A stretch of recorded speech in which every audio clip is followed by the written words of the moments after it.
The laughter in Charlie's apartment that night was the kind that made your stomach hurt. It was our sanctuary, the four of us: Charlie, the charismatic ringleader; Liam, the quiet, thoughtful one; Sarah, with her sharp wit and sharper tongue; and me, Alex, the loyal sidekick. We'd been a unit since freshman year of college, a fortress against the world's bullshit. Or so I thought. The trouble started subtly, a hairline crack in the foundation. It was Liam who first looked uneasy whenever Charlie launched into one of his grandiose plans.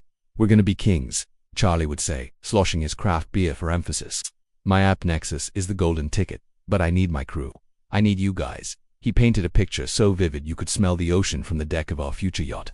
We'd invest our savings, a modest sum to us but a crucial seed fund for him. In return, we'd get a combined 30% equity. We were family. We didn't need some soulless 100-page contract, right? A handshake and a signed one-page agreement stating our partnership was enough. Our trust was the real contract.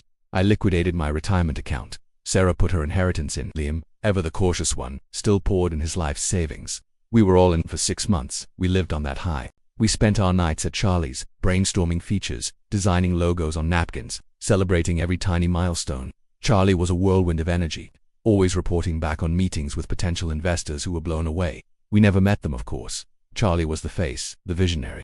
We were the engine room, and we were proud of it. The first chill came on a Tuesday. Liam called me, his voice tight. "Have you seen the tech blog Innovate or Die?" he asked. Hadn't he sent a link? There it was, a feature on Charlie, hailed as a solo genius, the creator of Nexus. The article mentioned angel investors but not a word about partners, not a whisper of us. When we confronted him, Charlie was a masterpiece of reassurance. "That's just the PR spin," he said, laughing it off. "You guys are the secret sauce. We don't want to confuse the narrative. Once we secure the big funding, your names will be everywhere. I promise." We believed him. The fortress walls felt solid still. The lie shattered 2 weeks later. Sarah, a paralegal, had a friend at the law firm handling Charlie's incorporation, a casual inquiry, just to check on the process. The email she forwarded to Liam and me was a gut punch. It contained the actual, executed operating agreement, the one we'd never seen. In it, Charlie held 95% of the company. The remaining 5% was split between 3 silent investors listed only by their initials, not ours. We weren't partners, we were marks. The betrayal was a physical sickness. The money was one thing, a devastating financial loss. But the friendship, the years of shared secrets and unwavering support, had been used as a weapon against us.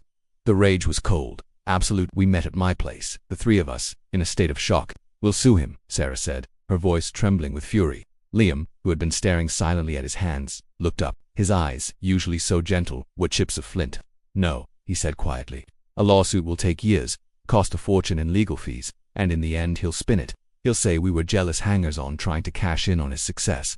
We'll get a settlement, maybe, but he'll still be Charlie, the visionary." "So what do we do?" I asked, my voice hollow. Liam allowed a slow, grim smile to spread across his face. "We give him exactly what he wants. We help him succeed." The plan was born in that moment, not from hot-headed anger, but from a cold, meticulous desire for justice. It was Liam's architecture, Sarah's legal precision, and my access that would make it work. We became the perfect partners he'd always pretended we were. For the next 8 months, we played our parts flawlessly. We were more supportive than ever. We praised his genius, fueled his ego, and fed him ideas we presented as his own. All the while, we were working. Liam, a coding savant, had built the entire back end of Nexus. He began inserting elegant, undetectable kill switches and data siphoning protocols deep within the code. It was a masterclass in digital sabotage, hidden in plain sight. My role was access. I still had the keys to Charlie's apartment.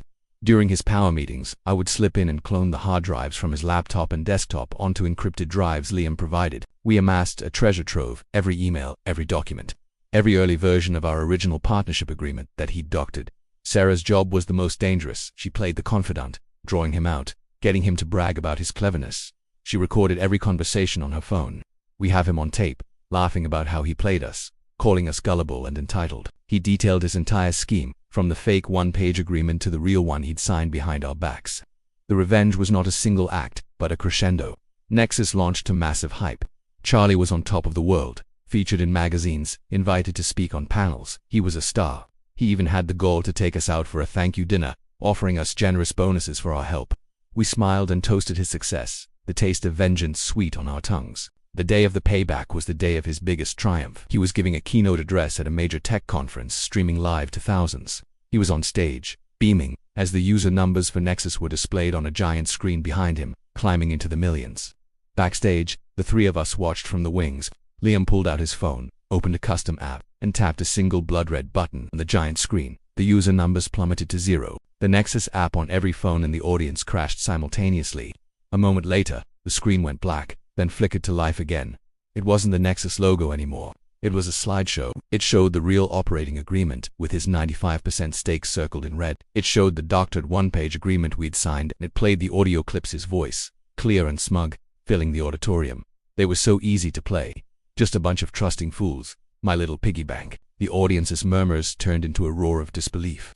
Charlie stood frozen at the podium, the smile still etched on his face, a grotesque mask. He fumbled for the clicker, but it was useless. He turned to the wings, his eyes desperately scanning the darkness, and they found us. We didn't hide. We stood there, shoulder to shoulder, looking back at him. In that one searing moment, he saw it all. He saw the architects of his ruin. He saw that the engine room had quietly flooded the ship and locked him in the captain's quarters. The look on his face wasn't just shock or anger. It was the utter, complete disintegration of a soul who believed he was untouchable. It was the look of a man watching his future, his reputation, and his past burn to ash in front of him. We turned and walked away, the sounds of the erupting chaos fading behind us. We didn't say a word. We didn't need to. We had taken the trust he shattered and forged it into a weapon, and we had wielded it with perfect, brutal precision. He thought he was building an empire on our backs, but he was only digging his own grave, and we were the ones who handed him the shovel.